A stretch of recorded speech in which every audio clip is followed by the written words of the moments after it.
సంస్కృతి సంపద YouTube channel తరపున అందరికీ స్వాగతం. కవిసింహ శతావధాని చిత్రకవి శ్రీ పోకూరి కాశీపతి గారి సారంగధరీయం కావ్యపఠనం చేస్తున్న శ్రీ నూతలపాటి వెంకటరత్న శర్మ గారు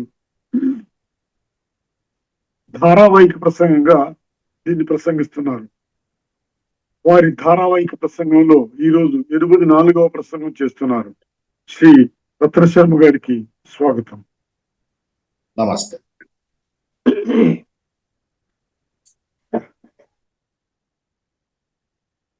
నాదు భర్తకు దుర్బోధనములు నచ్చి దుర్బోధనము నాదు భర్తకు దుర్బోధనముల నచ్చినట్టి తా చిన్న చెలియౌ అవునంట చెప్పినంతనే నమ్మి ఇటు చేయనగునే విభుడు మంచియో చెడ్డయో విచారించవలదే. నాదు భర్తకు దుర్బోధనములు నచ్చి, ఇక్కడ నిన్న చెప్పుకున్నటువంటి కథలో శివుడి పరంగా చూసినప్పుడు, మొదట శివుడి పరంగా చూసినప్పుడు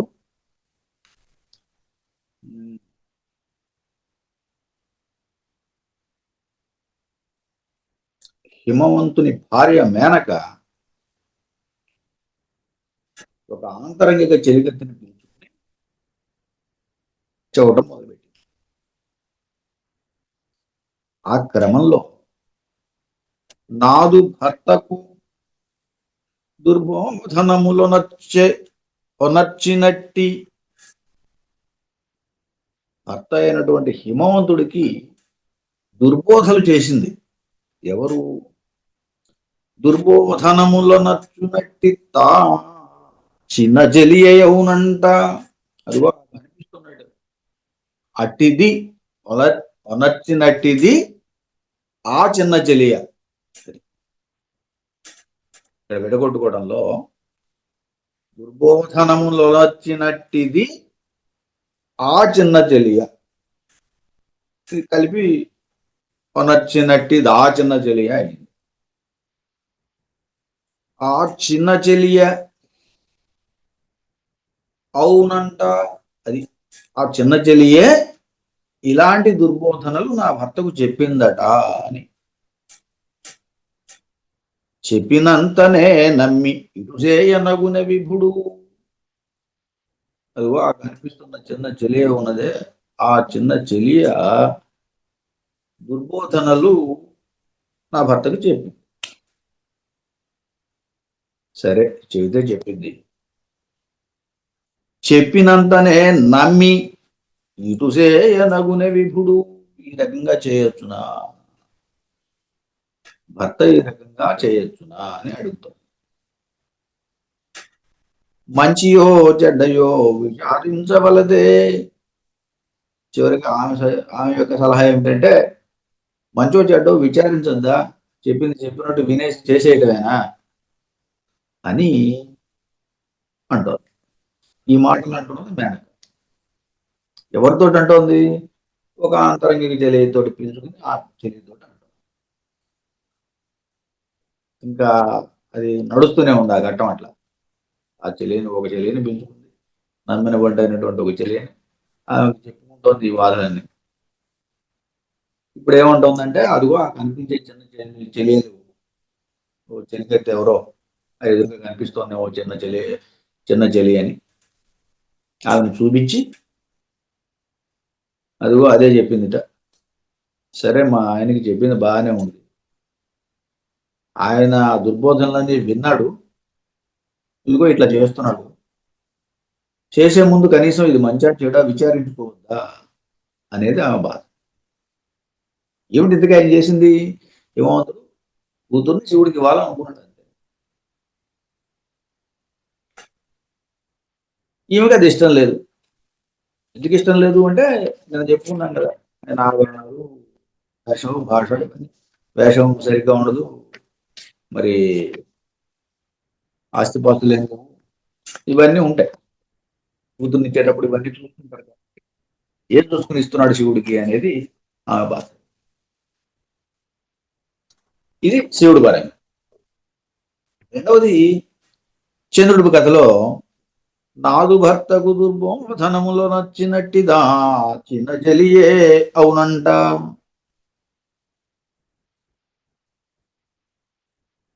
ఇక్కడ చంద్రకథలో కూడా ఇదే. ఆ కనిపించేటువంటి చిన్న చెల్లి ఎవరో ఒక ఆమె ఆ భర్త అయినటువంటి బృహస్పతికి చెప్పి చెప్పినంతనే నమ్మి ఇటు చేయనగునే విభుడు. చెప్పింది చెప్పినట్టుగా విని భర్త ఇట్లా చేశాడు. భర్త ఏం చేశాడు? చంద్రుని తీసుకెళ్లి వాళ్ళ ఇంటి దగ్గర దింపమన్నాడు. వాళ్ళు అట్లాగే దింపు వచ్చారు. ఇదంతా ఎందుకు జరిగిందంటే అది ఎవరో చెప్పారు. ఆ చెప్పింది ఎవరో అదిగో ఆ చిన్న చెలికైతే అని అవుతుంది. అంతే, ఒక వ్యక్తిని చూపిస్తున్నారు అంతే. నమ్మి ఇటు చేయనగునే విభుడు మంచియో చెడ్డయో విచారించవలదే. తాను చేస్తున్నది, ఆ చెప్పింది విన్నది మంచిగా చెడా అని విచారించుకోవాలి కదా. అలా చేసుకోవాలి, చేయకుండానే ఇలాంటి నిర్ణయం తీసుకుని ఇలా చేశారు. తార తన ఆంతరంగిక చెలిక తిరిగి సారంగధర కథలో చిత్రాంగి, ఇక్కడ రత్నాంగి మొదటి భార్య, చిత్రాంగి రెండవ భార్య. రత్నాంగి ఓ చెలికత్తెన ఆంతరంగిక చెలికత్తెను పిలుచుకుని చెబుతుంది.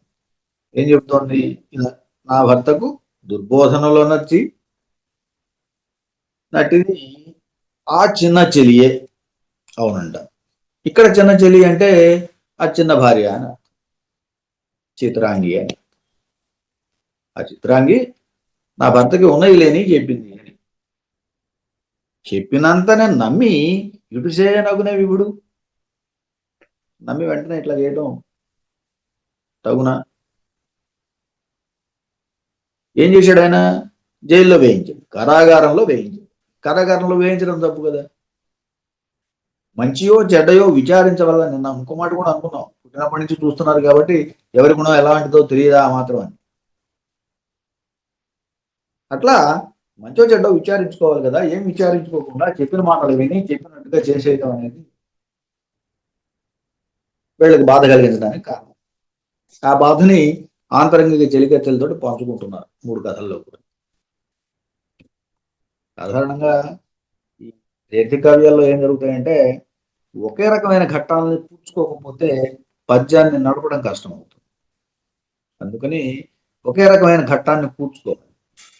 ఇక్కడ చెలికత్తికి చెప్పడం, నాయికలు చెప్పడం, మూడు కథల్లోనూ ఒకటే ఘట్టం నడుస్తుంది కాబట్టి పద్య నడక సరళి తేలిక. ఇలా వ్యర్థి కావ్యాలన్నింటిలో కూడా ఇలాంటి కూర్పులు నడుస్తూ ఉంటాయి. ఆ కఠినురాలు నన్ను పరాకుగనైన చెరబెట్టరాదా ఇలపై నా గడలి పట్టి నిటుల చికాకొనరింపగనే ఏమి కసిదీరనగున్.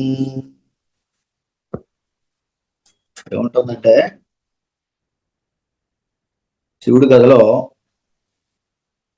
ఆ కఠినురాలు నన్ను పరాకుగనైన చెరబట్టరాదా ఇలపై నాకు అడలి పట్టినిటుల చికాకొనరింపగనే ఏమి కసితీరనగున్. ఆ కఠినురాలు నన్ను పరాకుగనైనా చెరపట్టరాదా. అది ప్రమాదవశంగానైనా సరే నన్ను నిర్బంధ పెడితే బాగుండేది ఈ బాధ కన్నా. నన్ను పరాకునగానైనా చెరపట్టరాదా ఇలపై నాకు అడలి. అలా చేయలేక ఏం చేసింది? నాకు అడలి, నాకు భయపడి పట్టినిటుల చికాకొనరింపగానే ఏమి కసిదీరనగు. పట్టిని అంటే కూతుర్ని, ఇక్కడ పట్టి అంటే బిడ్డ కూతురు. కాబట్టి నాకు అడలి నాకు అడలి నాకు భయపడి పట్టిని కూతురైనటువంటి పార్వతిని ఇటుల చికాకొనరింపగానే ఏమి కసిదీరనగు. ఇలా చికాకు పరిచినందువల్ల ఏమి కసి తీరుతుంది? ఆ కసేతో నా మీద తీర్చుకోవచ్చు కదా, నన్నే చెరబెట్టచ్చు కదా అని అంటారు. ఇది శివకథ. చంద్రకథలో కూడా దాదాపు ఇలాగా పెద్ద తేడా ఏమి ఉండదు. ఆ కఠినురాలు నన్ను పరాకుగానైనా చెరబెట్టరాదా. పరాకు అనేదానికి ప్రమాదం వశాత్తు అని కూడా అనొచ్చు. అలా నిర్బంధ పెట్టచ్చు కదా.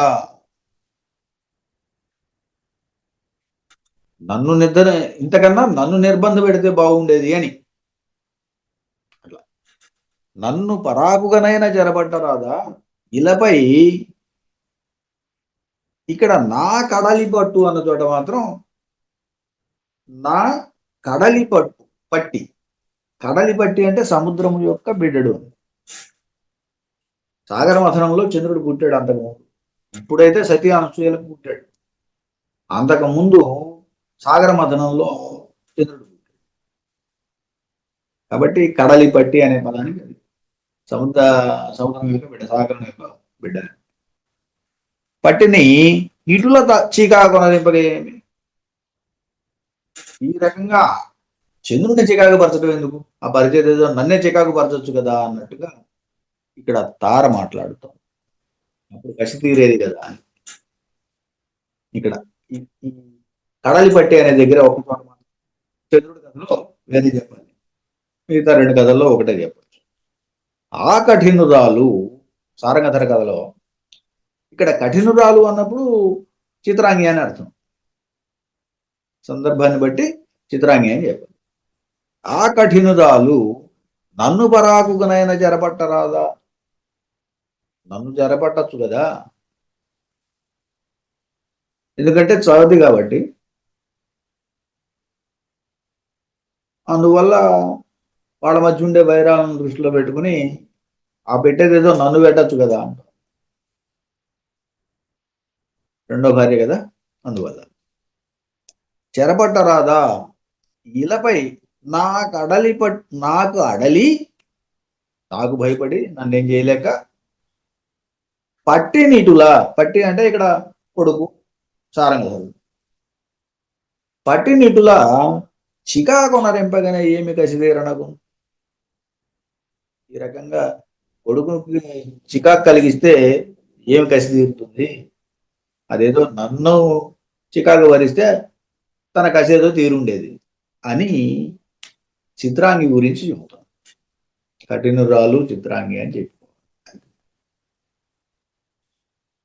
నా బతి ఇప్పుడొనరించిన ఈ పని తొలగింపజేయుటెట్లకో ఎది ఎంతోపదిగా ఏమి సేదును. కూపము చొచ్చెదనా విషముగొని చచ్చెదనా.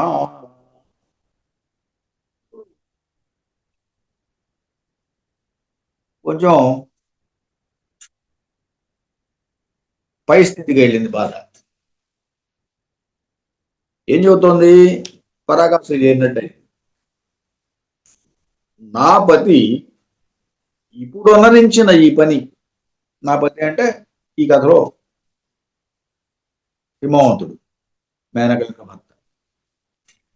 నా పతి ఇప్పుడు అనరించిన ఈ పని ఇది పార్వతికి శివుడితోటి వివాహం చేయాలి అనేటువంటి ఏదైతే ఉందో ఆ పని, కళ్యాణం పనిని తొలగింపజేయుటెట్లకో. ఇది మాన్పించే ప్రయత్నం ఎలా చేయాలి, తొలగించటం ఎట్లా, వివాహం జరగకుండా ఆపడం ఎట్లా అని. తొలగింపజేయుటెట్లకో ఎది ఇందోపదిగా. ఏ మార్గం తోచటది. ఎది ఇందోపదిగా ఏమి సేతును.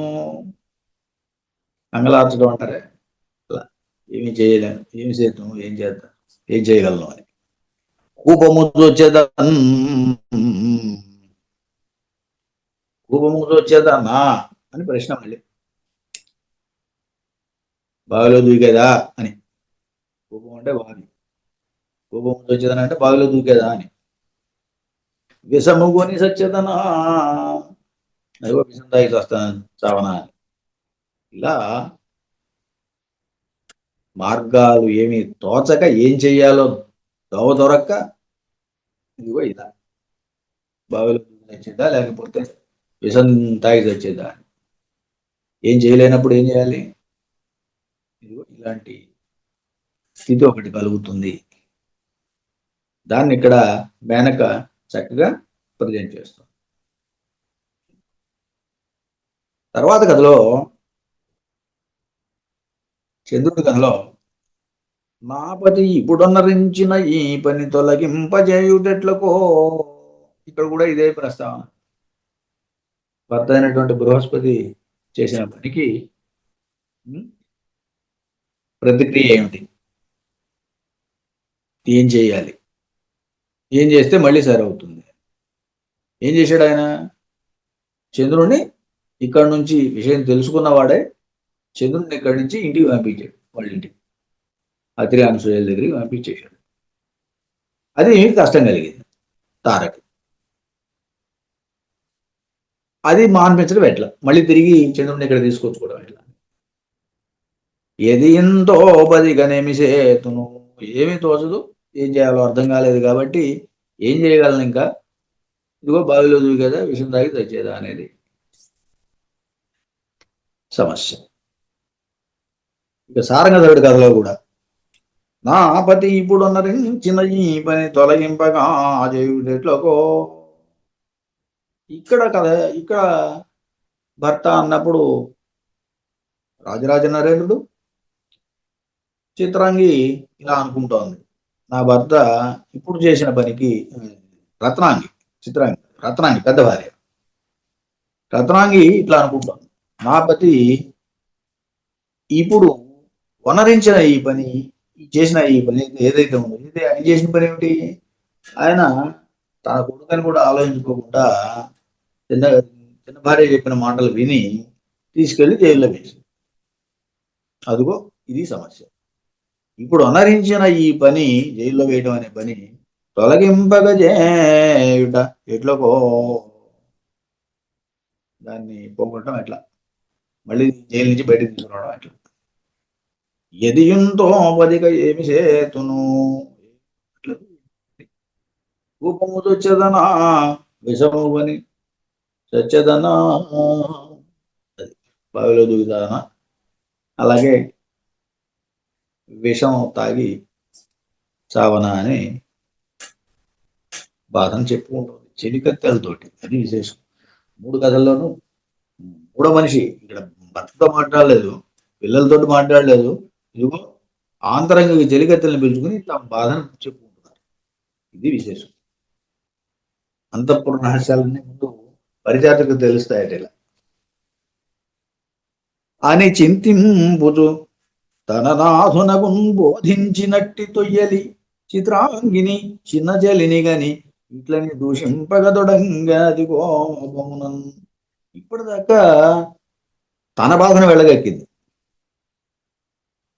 ఇలా ఇలా అని చెప్తున్నారు ఈ 3 నాయికలు కూడా, అంతవరకే.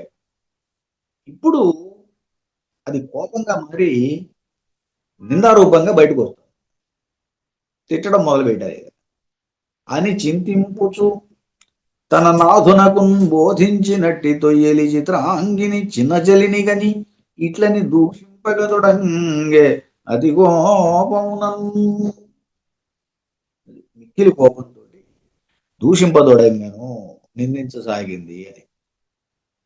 శివుడి కథలో మేనక నిందిస్తోందని, చంద్రుడి కథలో తార నిందిస్తోందని, అలాగే సారంగధరుడి కథలో రత్నాంగి నిందిస్తోందని అర్థం చేసుకోవాలి. అని చింతింపుచు తన నాథునకు బోధించినట్టి తొయ్యలి చిత్రాంగిని చిన్న చెలిని, ఇక్కడ 2 పదాలు వెంట వెంటనే వాడాడు.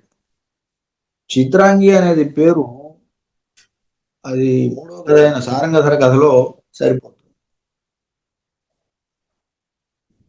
మిగతా 2 కథల్లో ఆ చిత్రాంగి అనే దానికి విశేషణ అర్థం చెప్పాలి, చిత్రమైన అంగములు కలిగినది అని. అంతవరకు అది నామవాచకం, సంజ్ఞావాచకం కాదు. అక్కడ మూడో కథలో సంజ్ఞావాచకం.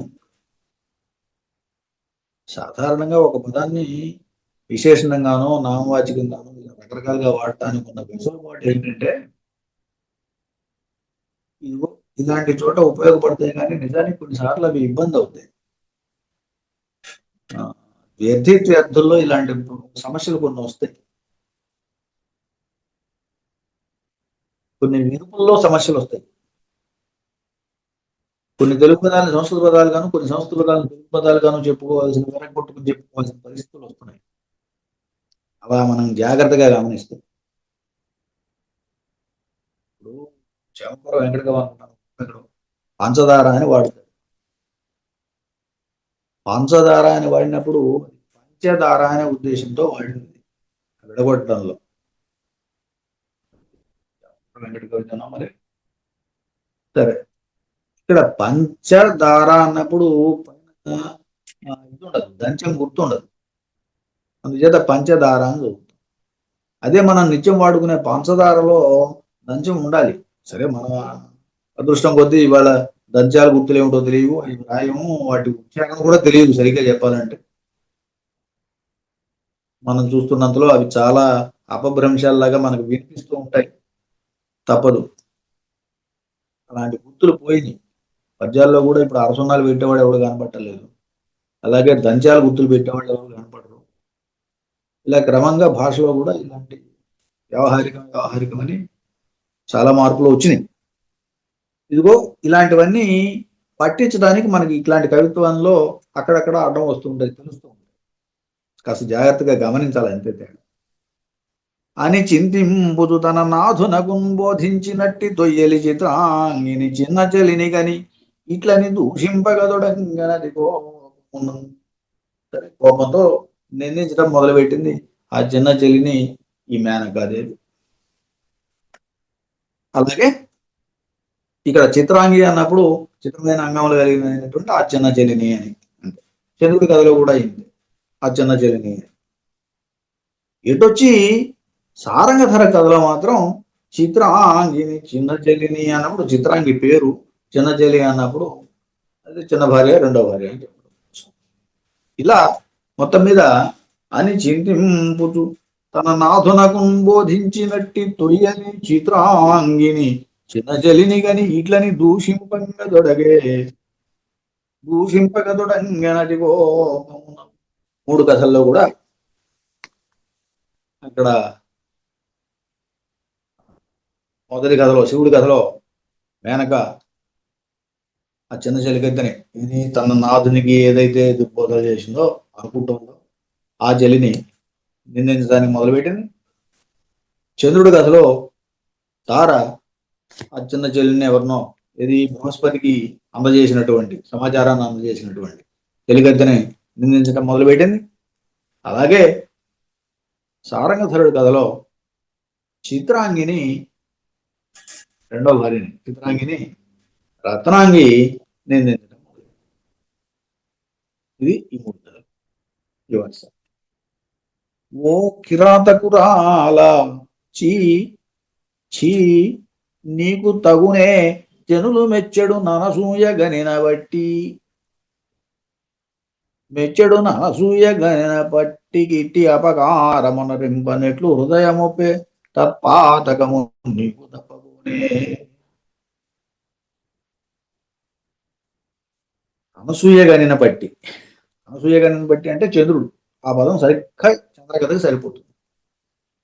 మరి శివుడి కథలో ఎలా సమర్థిస్తారు దాన్ని అంటే, దాన్ని విభజించుకుని చూసుకోవాలి. ఆ పదాలను ఎక్కడికక్కడ విభజిస్తే సరిపోతుంది. అనసూయ అనే దానికి అసూయ లేనిది అనసూయ, నా అసూయ అనసూయ. అందువల్ల అది విశేషణంగా వాడుకున్నాం అంతే.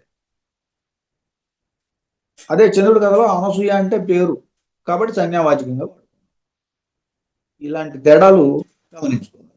ఓ కిరాతకురాల చీ నీకు తగునే జనులు మెచ్చడు అనసూయ గనిన పట్టికి, జనులు మెచ్చడి అని మళ్ళీ ఇటు అవగారమనరింపనెట్లు హృదయమొప్పే తత్పాతకము నీకు తప్పబోనే. ముందు శివుడి కథలో చూద్దాం. ఓ కిరాతకురాల ఆ జన చెలికెత్తిన వర్ణం, నీకు తగునే జనులు మెచ్చడు అనసూయగనిన పట్టికి అని. అనసూయ అంటే నా అసూయ, అనసూయ అనుకున్నాం కదా. అసూయరహితమైనటువంటి అసూయని లేనటువంటి నా కూతురికి అని అర్థం. కానీ నా పట్టికి అంటే పట్టి అంటే కూతురు, అసూయ లేని నా కూతురికి అని. ఇటు అపకారం అనదింప ఇటు హృదయం ఈ రకంగా అపకారం చేయడానికి నీకు మనసు ఎట్లా వచ్చింది.